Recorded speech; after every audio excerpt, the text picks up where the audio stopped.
नेहमी मला वाटतं फिल्म आणि आपल्याला जे अचीव्ह करायचं आहे फिल्ममध्ये ते टॉप मोस्ट असलं पाहिजे. बाकी सगळ्याच्यामध्ये हे केलं तर उगाच मग त्याच्या आपण त्या गोष्टींमध्ये अडकून बसतो आणि कदाचित त्या ऍक्च्युली फिल्मला जे चांगल्या काही गोष्टी पाहिजेत कधी त्या कधी होत नाही. तर मला ते सगळं बिलकुलच करायचं नाही. बरेच मुलं मला माहिती आहेत ज्यांच्या आईबाबांनी म्हणजे खेडे गावांमध्ये त्यांच्या आईबाबांनी त्यांना एक्सेप्ट पण केलेलं आहे.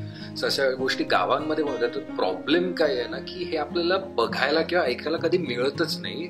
त्यामुळे आपल्याला असं वाटतं की तिकडे काही नाहीच आहे. ट्रेलरमध्ये पण तो डायलॉग टाकलाय. मला लहानपणी असं वाटायचं जेव्हा मी हे सगळे लव्ह स्टोरी बघायचो ना मला अशी भीती वाटायची की बापरे मोठं झाल्यावर प्रेमात पडल्यावर नाचायला आणि गायला लागणार की काय असं मला वाटायचं. आणि सगळ्या फिल्ममध्ये तेच दाखवायचं बाबा तुम्हाला गायला आणि नाचायला पण लागेल वगैरे.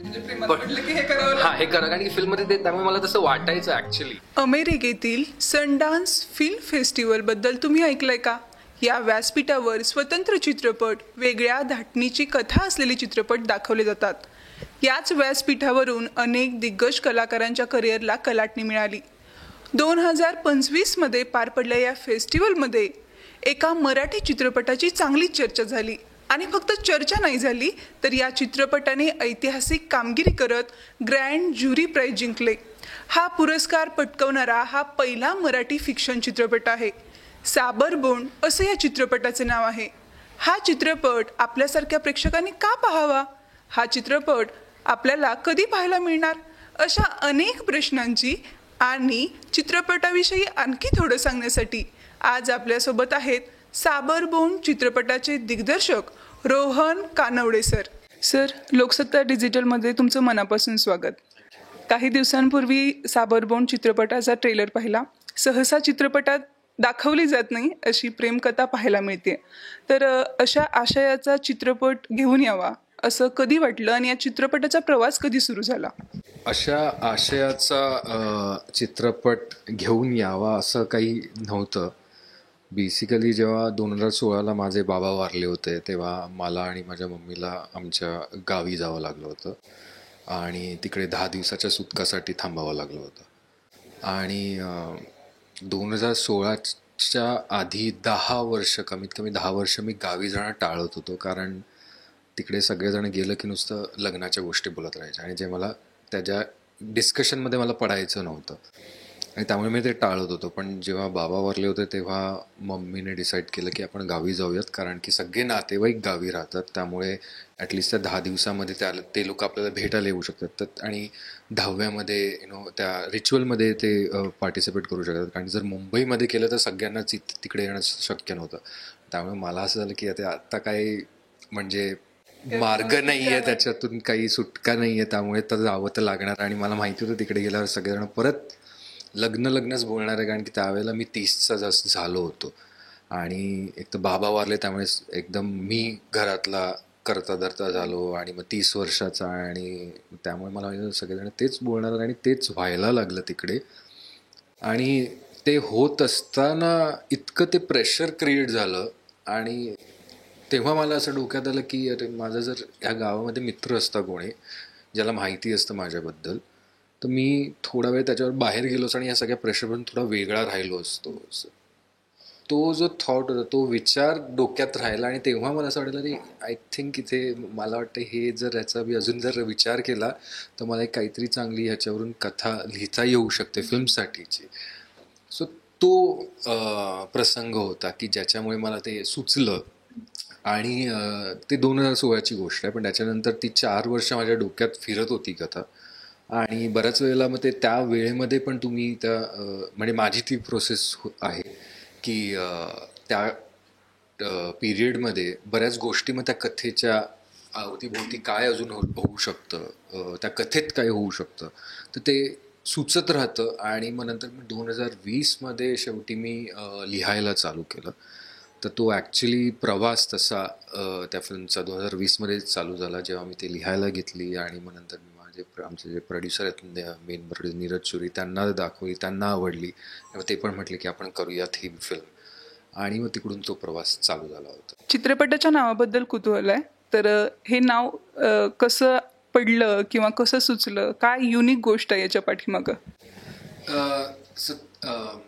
साबरबोंड हे फळ जे निवडुंगावर येतं तर त्याच्याबद्दल माझी मम्मी नेहमी मला सांगायची, कारण आम्ही जेव्हा मामाच्या गावी जायचो, मामाचं गाव कम्प्लिटली डोंगरांनी वेढलेलं आहे आणि एकदम ड्राय भाग आहे तो. तर त्यामुळे तिकडे लहानपणी जेव्हा आम्ही जायचो तेव्हा खूप निवडुंगाची झाड होती. आणि मम्मी सांगायची की आम्ही लहान असताना ह्याच्यावरची फळं खायचो. त्याला लाल रंगाची फळं येतात, त्याला साबरगोंडा म्हणतात, आणि आम्ही ते खायचो वगैरे. पण कसं आहे की ते फळ येतं हिवाळ्यामध्ये आणि आम्ही नेहमी उन्हाळ्यात जायचो, त्यामुळे मी लहानपणी ते फळ कधी बघितलंच नव्हतं. आणि पण त्यामुळे ते एकदम कुतूहल होतं की, आणि मला मला ते लहानपणी पण माहित होतं की ह्या झाडावर पण, निवडुंगावर पण फळ वगैरे येतं आणि ते लोक खातात म्हणून. तर मला ते नेहमी उत्सुकता होती लहानपणी, पण ते कधी बघता आलं नाही.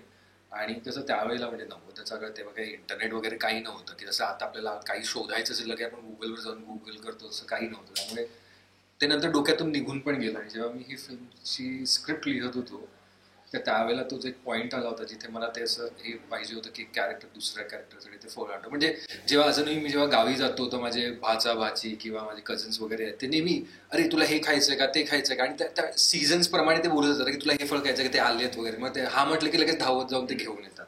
सो तसं काहीतरी मला क्रिएट करायचं होतं. आणि मग पण मला डोक्यात असं होतं की फळ पण वापरायचं कोणतं. म्हणजे असेल रेग्युलर आपण जे नेहमीचे फळ, त्याच्यामध्ये काही तसं इंटरेस्टिंग काहीच नाही आहे. त्यावेळेला मग मला ते मम्मी जे साबरमुंडाबद्दल बोलायची ते अचानक आठवलं.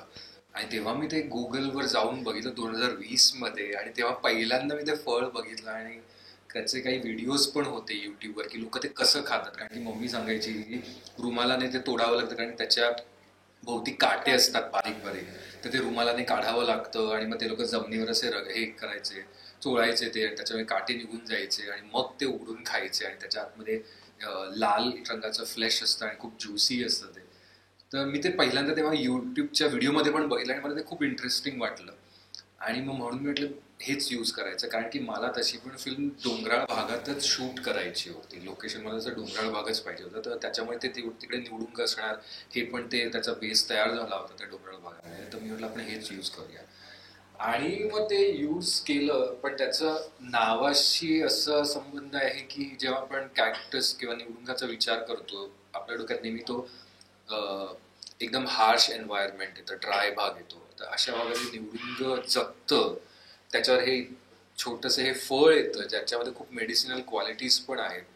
आणि हे जी दोन कॅरेक्टर्स आहेत फिल्ममधली, ते सुद्धा काही हार्डशिप मधून जात आहेत, तरी पण ते त्या जे सोसायटीचं प्रेशर जे काही आहे त्यांच्यावर, ते झेलत असताना ते स्वतःशी ट्रू राहण्याचा प्रयत्न करतायत. आणि जेव्हा ते दोघे सुद्धा एकमेकांबरोबर असतात तर ते काही असे टेंडर डेलिकेट मुवमेंट एक्सपिरियन्स करतात. सो मला वाटलं ते ते आणि हे फळ, त्याच्यामध्ये कुठेतरी ते साम्य मला वाटलं. आणि पुन्हा त्या फळाचा लाल रंग, आणि तो लाल रंग आपण प्रेमाशी पण जोडतो. त्यामुळे मला वाटलं त्या सगळ्याच गोष्टी तशा मिळून येतात त्याच्यामध्ये. म्हणून म्हटलं हे कदाचित चांगलं नाव आहे फिल्मसाठी. Interesting story. चित्रपटाची कथा अशी आहे की सहज साकारणं अवघड आहे. आणि त्या कलाकारांना ज्यांनी चित्रपटात भूमिका साकारली त्यांच्यासाठी किती चॅलेंजिंग होतं.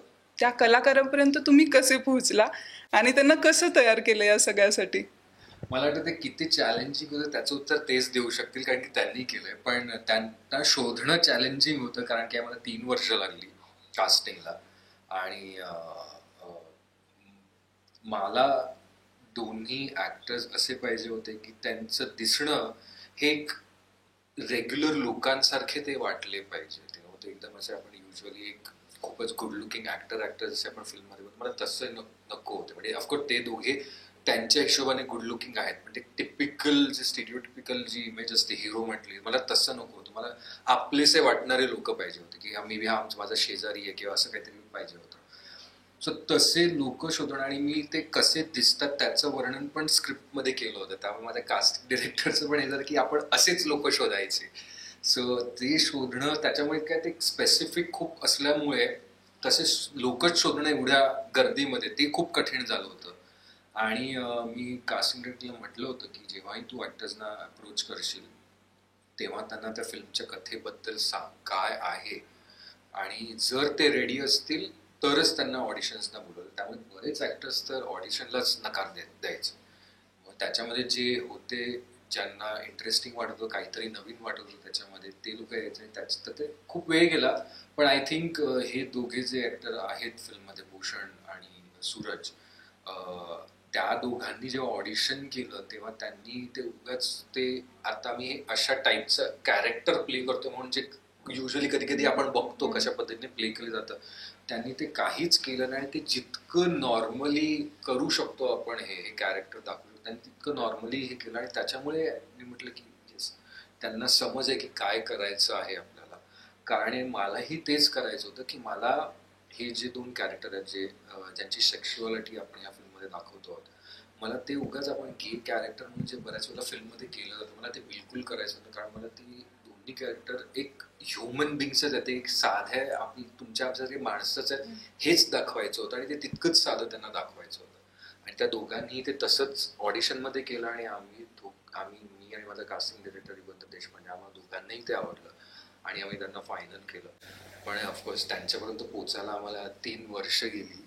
पण आय थिंक ते चांगलंच आहे. कारण की बऱ्याच वेळेला तुम्हाला काहीतरी वेगळं करायचं असं, म्हणजे नुसतंच ही कथा सेक्शुअलिटी बद्दल आहे म्हणून वेगळं असं नाही, पण ती कथा दाखवायची कशी, त्याचं व्हिज्युअल, साऊंड, सगळ्याच गोष्टीचं जे एक विजन होतं त्याला आम्हाला माहिती होतं तो वेळ द्यायला पाहिजे, ते सगळं त्याच्यावर काम करायला. आणि सिमिलरली ते कॅरेक्टर्स प्ले करायला जे खरंच ऍक्टर्स आपल्याला पाहिजे तर ते शोधायला पण आपल्याला ते टाइम द्यायला पाहिजे. आणि तो थँकफुली आम्हाला मिळाला.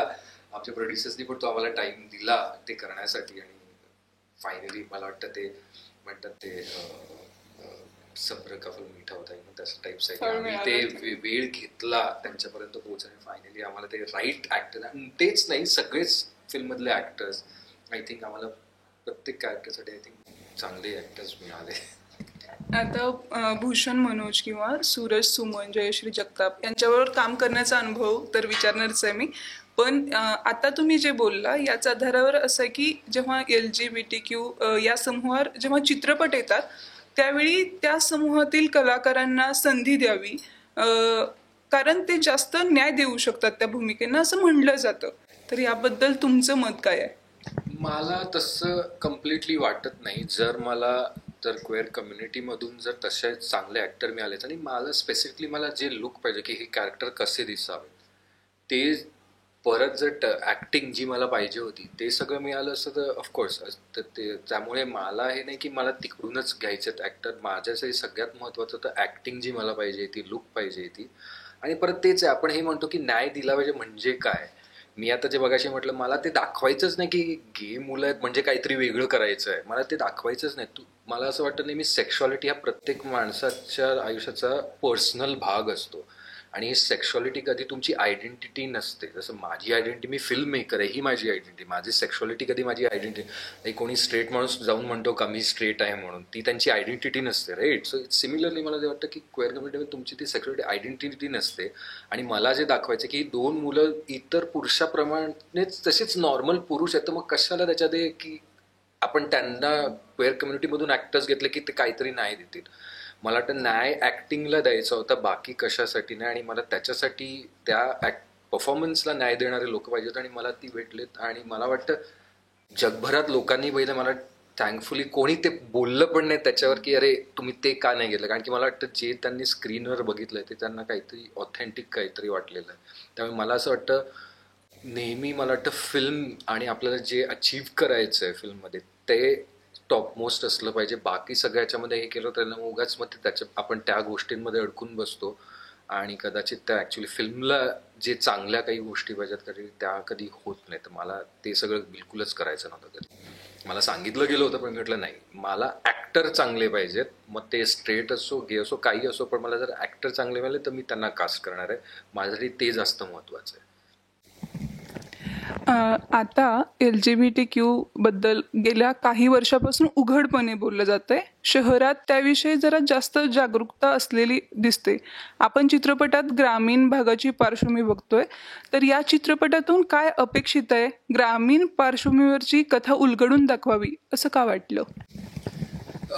एकतर ग्रामीण पार्श्वभूमीची कथा उलगडून जसं मी मगाशी म्हटलं तसे काही हे रिझन्सच नव्हते. माझं सिम्पल रिझन होतं, ही कथा सुचली मला त्या वेगळ्याच कारणामुळे आणि त्या कारणामुळे ह्या बाकीच्या गोष्टी जुळत गेल्या. त्यामुळे त्याच्यामध्ये त्या त्या तो जो विचार होता की 10 दिवसाच्या सुटकाच्या काळामध्ये एक मित्र भेटतो, जे मला जसं वाटलं की असलं असतं तर कसं असलं असतं माझ्या वेळेत जेव्हा मी गावी होतो तेव्हा जर मित्र असतं तर कसं झालं असतं. हा जेव्हा विचार आला तेव्हा ती कथा सुचली आणि त्या आयडियामुळे ह्या गोष्टी त्याचा पार्ट बनत गेल्या. त्यामुळे ग्रामीण करायचं असं काही हे नव्हतं आणि त्यामुळे जेव्हा ते झालं तेव्हा तो आपोआप ते हे झालं की आपण रुरल एक्सपिरियन्सेस, गावाकडचे एक्सपिरियन्सेस पण ते कॅरेक्टर इन्व्हॉल्व्ह करू शकतो. कारण की बरंच ते पण आहे काय लोकांचं की लोकांचा असा विचार आहे की सेक्शुअलिटी आणि हे सगळं ते सगळं शहरी आहे किंवा हे भारतीय नाहीच आहे, हे सगळं बाहेरून आलेलं आहे. पण लोकांना तेच माहिती की सेक्शुअलिटी ही खूप नॅचरल गोष्ट आहे. आपल्याकडे मायथॉलॉजी, हिंदू मायथॉलॉजीमध्ये गोष्टी आहेत बरंच काही काही, आणि लोकांना ते जेव्हापासून कलोनियल इंग्रजांनी जेव्हापासून टाकले ते तेच पकडून बसले. पण त्याच्या आधी काय होतं काय त्यांना कोणाला त्याची घेणं देणं नाही आहे. पण सेक्शुअलिटी ही नॅचरल गोष्ट आहे, ती सगळीकडे म्हणजे शहरांमध्ये, गावांमध्ये, इवन चाळींपासून ते इवन उच्चभ्रू मोठ्या मोठ्या बंगल्यांपर्यंत रिच लोकांमध्ये सगळीकडे तुम्हाला ती आढळते. कारण ती इट्स नॅचरल आणि मला तेच दाखवायचं होतं. आणि त्याच्यामुळे मला वाटलं की हा जो भाग आहे की फिल्म गावामध्ये जाते तर त्या लँडस्केपमधले पण मी काही एक्सपिरियन्सेस तिथे दाखवू शकतो. आणि आता गावाकडे पण बरेच मुलं मला माहिती आहेत ज्यांच्या आईबाबांनी म्हणजे खेडे गावांमध्ये त्यांच्या आईबाबांनी त्यांना एक्सेप्ट पण केलेलं आहे. अशा गोष्टी गावांमध्ये होतात. तर प्रॉब्लेम काय आहे ना की हे आपल्याला बघायला किंवा ऐकायला कधी मिळतच नाही. त्यामुळे आपल्याला असं वाटतं की तिकडे काही नाहीच आहे. पण तिकडेही गोष्टी होतात पण त्या कधी आपल्याला दिसत नाहीत. आणि त्यामुळे मला असं वाटलं ऍटलिस्ट ह्या फिल्मच्या थ्रू मी काहीतरी पॉझिटिव्ह आणि चांगल्या गोष्टी ज्या आता होत आहेत त्या मी दाखवू शकतो, जे जेणेकरून ते लोकांनाही ऍक्सेप्ट करायला. म्हणजे जसं मला असं वाटतं की माझा एक प्रयत्न होता की ह्या फिल्मच्या थ्रू मला जे सेक्शुअलिटी एक नॉर्मलच खूपच नॉर्मल गोष्ट आहे हे जे दाखवायचं होतं, त्याच्यामुळे मला असं वाटलं की कदाचित काही जी मुलं आहेत जी स्वतःची सेक्शुअलिटी एक्सेप्ट करायला अजून थोडेसे स्ट्रगल करत असतील किंवा आपल्या आईबाबांना सांगायला थोडे घाबरत असतील, कदाचित या फिल्ममुळे त्यांना मे बी तिथं धाडस मिळेल. आणि या बरोबर. आणि किंवा काही आई बाबा जे आपल्या मुलांना एक्सेप्ट करायला थोडेसे हे होत असतील तर त्यांना कदाचित ते एक धाडस मिळेल की आपण एक प्रयत्न करूयात. आणि तर ह्या सगळ्या गोष्टी होत्या. तर मला एक तर ते मला वाटतं मे बी ते होईल. आणि दुसरी महत्वाची गोष्ट की आम्हाला ही कथा एक सिम्पली एक लव्ह स्टोरी म्हणूनच दाखवायची होती. उगाच ते काही गे लव्ह स्टोरी आहे किंवा दोन मुलांमधली गोष्ट असं काहीच नाही. फक्त ही एक लव्ह स्टोरी आहे दोन ह्युमन बिंग्समध्ये, एवढंच दाखवायचं होतं. आणि आय होप आपली भारतीय ऑडियन्स पण ती त्या फिल्मकडे त्याच नजरेने बघेल जसं ॲक्च्युली जगभर होत आहे. म्हणजे मला फेस्टिवलमध्ये जितक्या लोकांनी फिल्म बघितली त्यांनी सगळ्यांनी मला सांगितलं की आम्ही ही कथा फक्त एक लव्ह स्टोरी म्हणूनच बघितली. नंतर त्याच्यामध्ये ती दोन मुलं आहेत, दोन मुली आहेत की मुलगा मुलगी आहेत त्याच्याने काहीच आम्हाला फरक पडला नाही. कारण की ती लव्ह स्टोरीज इतकी छान होती त्यामुळे बाकीच्या सगळ्याचा विसर पडला. त्यामुळे मला तेच वाटतं की इकडे पण आपली भारतीय ऑडियन्स पण त्याच्याकडे त्याच नजरेने बघेल की फक्त आपण एक लव्ह स्टोरी बघायला चाललोय दोन माणसांमधली, ह्युमन बिंग्समधली. तुम्ही मुंबईत मोठे झाला, पण चित्रपटात खूप छोट्या छोट्या ग्रामीण जीवनातल्या गोष्टी टिपल्यात असं मला वाटतं. जेव्हा आनंदच्या वडिलांचं निधन होतं त्यावेळी ते पुढच्या 10 दिवसांचे जे नियम सांगत असतात तेव्हा जे इंटरॅक्शन होतं, किंवा मग जेव्हा आनंद बाल्याच्या घरी जातो आणि त्याचे आई वडील जेवत असतात त्यावेळीचे ते इंटरॅक्शन आहे, तर त्यामुळं मला असं वाटतं की हे आजूबाजूला घडतंय, हे खरं आहे. तर मग हे गणित कसं जुळवलं सगळं, त्यासाठी काही वेगळा अभ्यास केला का, ग्रामीण भागाची नस पकडणं ते कसं जमलं? जसं मी म्हटलं की आम्ही उन्हाळ्याच्या सुट्टीत गावीच 2 महिने जे सुट्टीचे असायचे गावीच असायचे आणि सगळे नातेवाईक गावी असल्यामुळे तो फक्त उन्हाळ्याचा तो काळ असायचा जेव्हा माझी मम्मी आम्ही पूर्ण अख्खी फॅमिली तिकडे असायचो. तर मी लहानपणापासून गाव बघत आलेलो आहे. किंवा नातेवाईक जेव्हा मुंबईला यायचे तर ती भाषा मी लहानपणापासून ऐकतोय. 2 महिने म्हणजे जास्तच. आणि ते लहानपणापासून ते आत्तापर्यंत घालवणं तुमचं शाळा संपेपर्यंत, त्यामुळे मी ते गावातलं जीवन खूप बघितलेलं आहे. त्यामुळे मला तसा काही वेगळा अभ्यास करावा बिलकुलच नाही लागला. ह्या फिल्मला तर बिलकुलच असं काही करावं नाही लागलं. आणि सुतकाचे जे काही नियम वगैरे आहेत ते मला स्वतःला करावे पण लागले होते. त्यामुळे तो एक एक्सपिरियन्स त्याच्यामध्ये ऍड झाला. त्यामुळे बऱ्याच सगळ्या ज्या गोष्टी आहेत त्या मी आजूबाजूला बघितलेल्या आहेत, त्याच्यामुळेच त्या सगळे तेवढे ते डिटेल्स त्याच्यामध्ये आलेले आहेत. पण बऱ्याच ज्या फिल्ममध्ये पण ज्या वाईट गोष्टी आहेत, सगळ्याच माझ्या अनुभवावर नाही आहेत. म्हणजे आता जसं मुलगा, तो जो लीड कॅरेक्टर आहे आनंद, आणि त्याची आई, सो त्या दोघांचं नातं जे ॲक्च्युली आहे ते माझा पार्टनर आणि त्याची आई त्यांच्या नात्यावरून मी उचललंय. तर बरंच जे मी आजूबाजूला बघत असतो, आणि ॲज अन आर्टिस्ट तुम्ही तुमच्या आजूबाजूला जे जग आहे त्याच्यातून बरंच काही दिवसभरात ॲब्झॉर्ब करत असता, जे तुम्हाला नंतर कधी पुढे तुम्ही काही लिहत असता तर त्याच्यामधून तुम्हाला काहीतरी घेता येतं, तुम्ही इन्स्पायर होता आणि ते तुम्ही तुमच्या कामांमध्ये यूज करता. तर ते मी नेहमी करत असतो. तर ते जे काही आजपर्यंत लहानपणापासून ते आजपर्यंत ॲब्झॉर्ब करत आलं मुंबईमध्ये, गावांमध्ये, ते सगळं मी नेहमी यूज करण्याचा प्रयत्न करतो. कारण त्याच्यामुळे मला असं वाटतं ते कनेक्शन लगेच होतं, कारण की ते हे सगळे लिव्ड इन एक्सपिरियन्सवरून आलेल्या गोष्टी आहेत. त्यामुळे ते ऑडियन्ससाठी पण कनेक्शन खूप लवकर होतं. तर ते डिटेलिंग सगळं त्या ह्याच्यावरून आहे, ॲब्झॉर्ब जे काही केलं आत्तापर्यंत त्याच्यामधून. आनंद आणि त्याच्या आईचं नातं खूप मस्त, त्यांचं बॉन्डिंग खूप असं लक्ष वेधून घेतं की अरे सगळं सांगतोय आणि त्याची आई सगळं त्याला सल्ले देते. पुढचा प्रश्न असा आहे की आपल्याकडच्या कथा किंवा चित्रपट किंवा लव्ह स्टोरीज गाण्यांशिवाय पूर्ण नाही होत, फुलत नाहीत. तर चित्रपटात गाण्यांपेक्षा दृश्यांवर जास्त भर दिलाय, प्रभावीपणे ते वापरलंय, तर हे जाणीवपूर्वक निर्णय घेतला होता का? मला ना जे फिल्ममध्ये पण आहे, जे आता आम्ही ट्रेलरमध्ये पण तो डायलॉग टाकलाय, मला लहानपणी असं वाटायचं जेव्हा मी हे सगळे लव्ह स्टोरी बघायचो ना, मला अशी भीती वाटायची की बापरे, मोठं झाल्यावर प्रेमात पडल्यावर नाचायला आणि गायला लागणार की काय, असं मला वाटायचं. आणि सगळ्या फिल्ममध्ये तेच दाखवायचे, आणि पळून वगैरे जातात असे वगैरे लहानपणीच्या फिल्ममध्ये. आणि आजूबाजूच्या बरेच वेळेला मी ते बघितलेलं पण आहे की मुलं त्यांचं प्रेम असायचं आणि घरातले काही ऍक्सेप्ट नाही करायचं, ते पळून जायचं. तर मला असं सगळं मग खरं वाटायचं की बाबा तुम्हाला गायला आणि नाचायला पण लागेल वगैरे.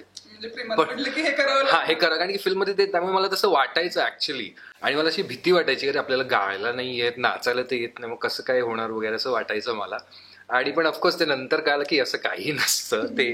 आणि खरं रिअल आयुष्यामध्ये जेव्हा तुम्हाला खरंच प्रेम होतं, ते फिल्ममध्ये दाखवतं ते बिलकुल तसं नसतं.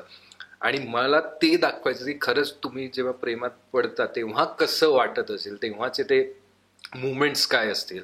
तेव्हा काही बॅकग्राऊंड म्युझिक नसतं, काही नसतं. तुम्ही जर तुमच्या प्रियकराबरोबर, प्रियसीबरोबर एका ठिकाणी थोडा वेळ घालवायला गेलात, तर तो शांत वेळ घालवायचा आहे आपल्याला त्यांच्यावर, तेवढंच तुम्हाला पाहिजे. आणि तो जर मिळाला तर त्याच्यानेच तुम्हाला खूप आनंद. मला ते तशा पद्धतीचे मुवमेंट्स इथे क्रिएट करायचे होते, म्हणजे जेणेकरून बघणाऱ्यांना पण ते वाटेल की अरे हे आम्ही पण एक्सपिरियन्स केलेत हे मुवमेंट. आणि त्याच्यामुळे ते ते बिलकुल गाणी वगैरे काहीच नको असं पहिल्यापासून होतं, की ती जितकी आपण त्याच्यामध्ये खरेपणा आणू त्याच्यामध्ये, ते जास्त इम्पॅक्टफुल होईल असं मला वाटत होतं. आणि म्हणून मी ते लिहायच्या आधीपासूनच ते डिसिजन होतं की फिल्ममध्ये बॅकग्राऊंड म्युझिक, गाणी वगैरे काही नसणार आहे, आणि आपण ॲक्च्युली एक जेन्युइन कनेक्शन्स आणि छोटे छोटे मुवमेंट्स आहेत त्याच्यावरूनच हे सगळं उभं करायचं आहे.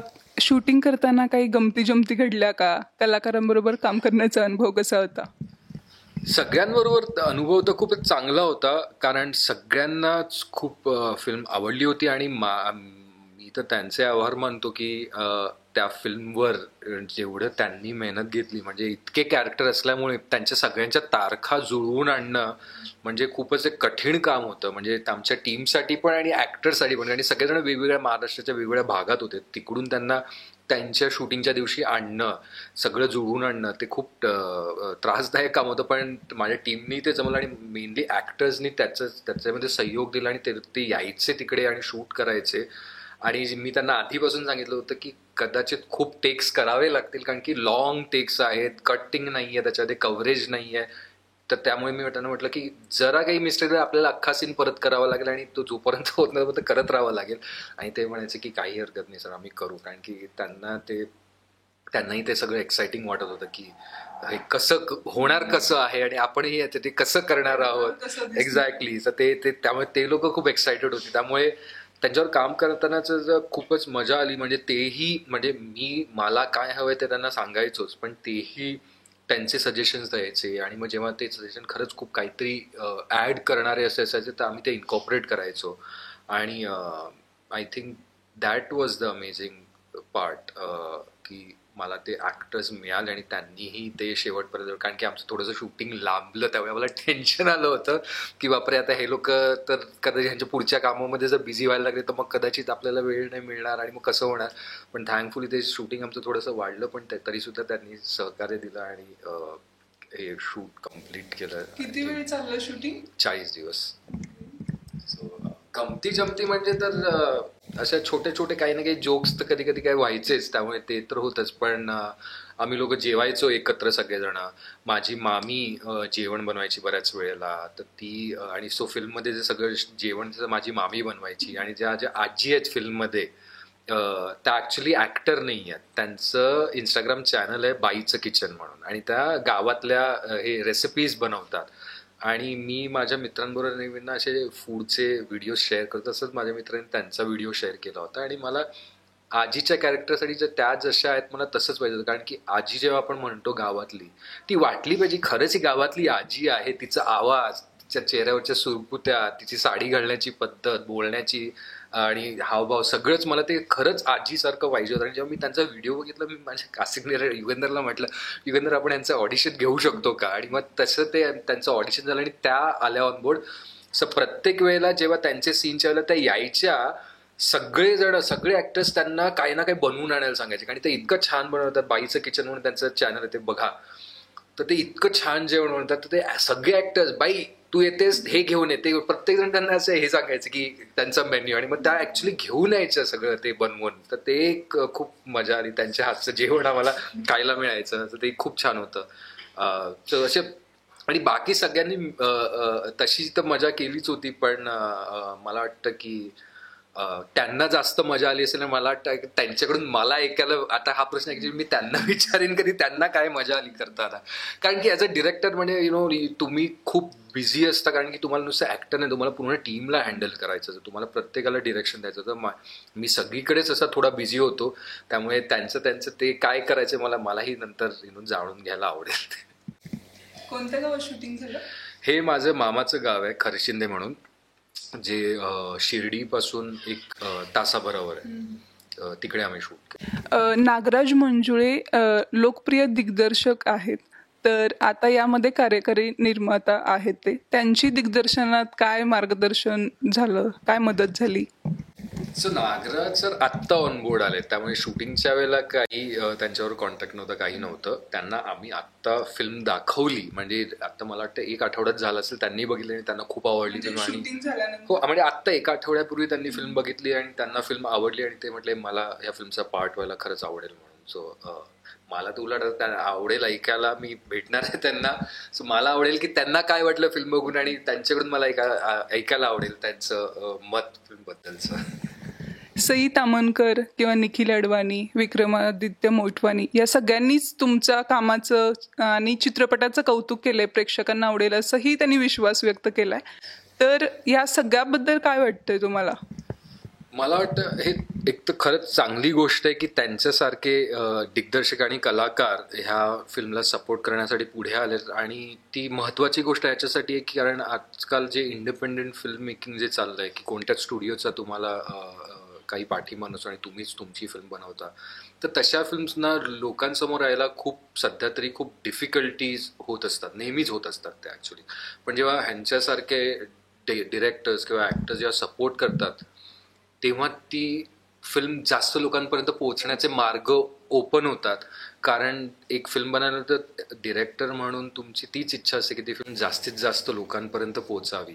सो त्यांच्यामुळे ती फिल्म, मला तीच इच्छा आहे की किंवा आशा आहे की त्यांच्यामुळे ती फिल्म जास्तीत जास्त लोकांपर्यंत पोहोचेल आणि होपफुली जास्तीत जास्त लोक थिएटरमध्ये येऊन ती फिल्म बघतील. आणि मला वाटतं त्याच्यामुळे ह्या गोष्टींमुळे पुढेही जे पुढे काही दिग्दर्शक येऊ पाहतात ज्यांना इंडिपेंडेंट फिल्म करण्याची इच्छा आहे, मे बी त्यांच्यासाठी काही मार्ग सुरळीत होण्याचे होऊ शकतील. सर तेच आहे की जेव्हा हे लोक असे मोठे डिरेक्टर्स आणि ऍक्टर्स जेव्हा सपोर्ट करतात, तर ते एक प्रकारे तुम्ही सांगताय राईट की बघा, आय मीन हे लोकांना बघायचंय किंवा लोक आहेत सपोर्ट करणारे. तुम्हाला जर खरंच चांगलं हे करायचं तर तुमच्या बाजूने लोक उभे राहतात. तर तेच आहे आय थिंक. आणि मी तर खूपच आनंदी आहे की ह्यांच्यासारखे डिरेक्टर आमच्या फिल्मसाठी ऑन बोर्ड आले. परवा मी मृणाल ठाकूरची इन्स्टा स्टोरी पाहिली होती. तिनं ट्रेलर शेअर केला होता आणि शुभेच्छा दिल्या होत्या. तर काय वाटतंय अशा पद्धतीनं जेव्हा कौतुक होतं? मला वाटतं कौतुक तर होतं ते छान आहे, पण त्या कौतुकामुळे तेच होतंय की जास्त लोकांपर्यंत पोहोचेल की बाबा असं काहीतरी मराठीत आलेलं आहे आणि ते आता थिएटरमध्ये पण येतं आहे. ह्या लोकांमुळे त्या चर्चा होते आणि मला वाटतं त्याच्यामुळेच ती लोकांपर्यंत पोचते आहे, जास्तीत जास्त लोकांपर्यंत पोचते आहे. आणि मला वाटतं त्याच्यामुळे लोकांमध्ये पण ती क्युरिओसिटी क्रिएट होते की हे काय आहे. तर इतके जण शेअर करतायत, सगळेजण बोलतायत त्याच्याबद्दल, तर ते काय आहे ते बघायला पाहिजे. सो आय जस्ट होप की ते सगळ्याचं कल्बिनेशन लोकांनी थिएटरमध्ये येण्यात व्हावं. तर त्यामुळे ते आम्ही सगळेच खूप आनंदित आहोत या सगळ्या गोष्टी. म्हणजे इतके लोक शेअर करतात, इतके मोठे मोठे ऍक्टर्स ज्यांची आपण फिल्म्स बघत आलेलो आहोत ते लोक शेअर करतायत. सो त्याच्यामुळे तर खूपच अमेझिंग ही गोष्ट आहे. चित्रपट सनडान्स फिल्म फेस्टिवलमध्ये कसा पोहोचला? आंतरराष्ट्रीय स्तरावर लोकांचा प्रतिसाद आणि प्रतिक्रिया काय होत्या? आणि आता आंतरराष्ट्रीय स्तरावर गाजल्यानंतर जेव्हा चित्रपट आपल्या मातीत प्रदर्शित होतोय, आपल्या लोकांसमोर प्रदर्शित होतोय, तेव्हा काय वाटतंय? मला नेहमीच होतं की जेव्हा मी माझी पहिली फीचर फिल्म बनवेन, मराठीत बनवेन, मला ती मोठ्या प्लॅटफॉर्मपर्यंत, म्हणजे जगातले जे 5 मोठे फिल्म फेस्टिवल आहे, कान, सनडान्स, बर्लिन, व्हेनिस, टिफ, तर माझं नेहमी होतं की ह्या 5 पैकी कुठेतरी कोणत्या तरी एका फेस्टिवलमध्ये वर्ल्ड प्रीमियर तिकडेच करायचं. ते नेहमी माझं गोल होतं. आणि संडान्समुळे ते कम्प्लीट झालं ॲटलिस्ट. पण स्क्रिप्ट लेवलच्या वेळेला पण आम्ही व्हेनिसपर्यंत पोहोचलो होतो. फिल्म जेव्हा स्क्रिप्ट लेवलवर होती, 2 वेळा व्हेनिसमध्ये सिलेक्ट झाली होती, व्हेनिस बिनाले कॉलेज सिनेमा आणि Venice gap financing market. So ते त्या लेवललाच आम्ही व्हेनिसपर्यंत गेलोच होतो. पण नंतर फिल्म बनवल्यानंतर पण असंच कोणत्यातरी मोठ्या फेस्टिवलमध्ये जायचं हे नेहमी ठरलेलं होतं. आणि जेव्हा संडान्सने सिलेक्शन कमिटीने फिल्म बघितली, त्यांना ती फिल्म खूपच आवडली होती. आणि त्यावेळेला ॲक्च्युली त्यांचा ऑगस्टचा ब्रेक चालला होता. तर ते म्हटले की 1 महिन्यानंतर जेव्हा सगळेजण परत येतील तेव्हा आम्ही सगळ्यांना दाखवू आणि आम्ही तुम्हाला फायनल डिसिजन देऊ. आणि 1 महिन्यानंतर त्यांनी फोन करून सांगितलं की आम्ही मेन कॉम्पिटिशनसाठी सिलेक्ट करतो आहे फिल्म. म्हणजे मला ते ऐकल्यानंतर मी थोडासा एकदम सरप्राईज झालो होतो आणि ऑफकोर्स आनंदित पण झालो होतो. कारण की तेवढंपर्यंत मला वाटलं नव्हतं की कदाचित ही मेन कॉम्पिटिशन पर्यंत जाईल. म्हणजे मला असं होतं की ठीक आहे, सिलेक्ट जरी झाली, सनडान्समध्ये प्ले जरी झाली तरी खूपच मोठी गोष्ट आहे.